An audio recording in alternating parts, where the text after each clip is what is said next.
Hi, Jim Van Zant, one of the pastors here, Carlisle United Methodist Church, sermon in 3 minutes. Thanks for tuning in.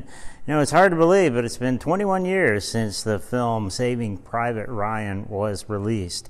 You know, the Library of Congress called it historically and culturally significant.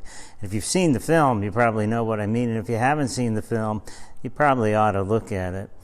It's a story that follows a fictitious character by the name of Captain John H. Miller, who's charged with leading a squad the day after the Normandy invasion on D-Day to go find a James Ryan.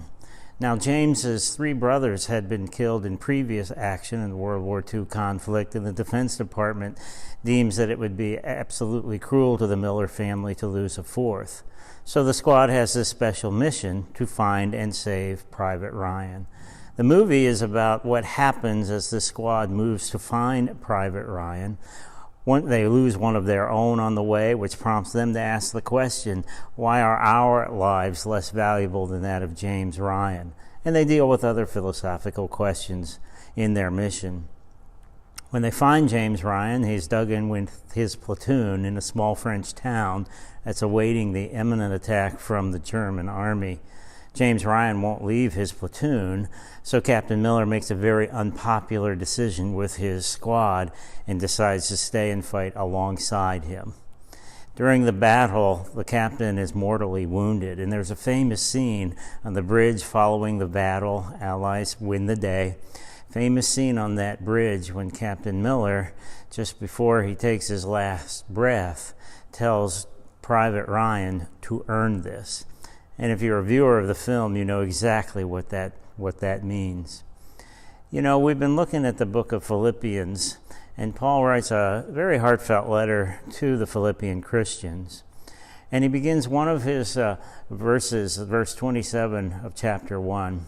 He states, "Live a life worthy of the gospel of Christ." To me, that's very similar to those words of Captain Miller on the bridge, "Earn this." It means live your life in a manner that is worthy of the suffering and death of Jesus.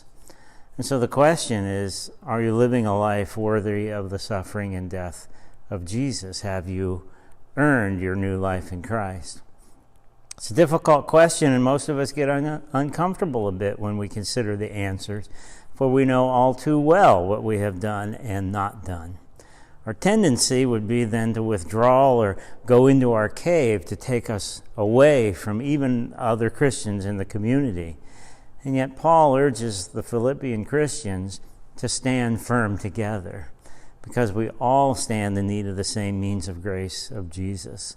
We all stand in the same need of the encouragement we can get from each other to live our lives worthy of the gospel of Jesus. When we do that, we are so distinct from the rest of the world, and God is able to do some things through us as a community He can't do through us individually. So consider for yourselves, are you living a life worthy of the suffering and death, worthy of the gospel of Jesus? Thanks for tuning in for this sermon in 3 minutes.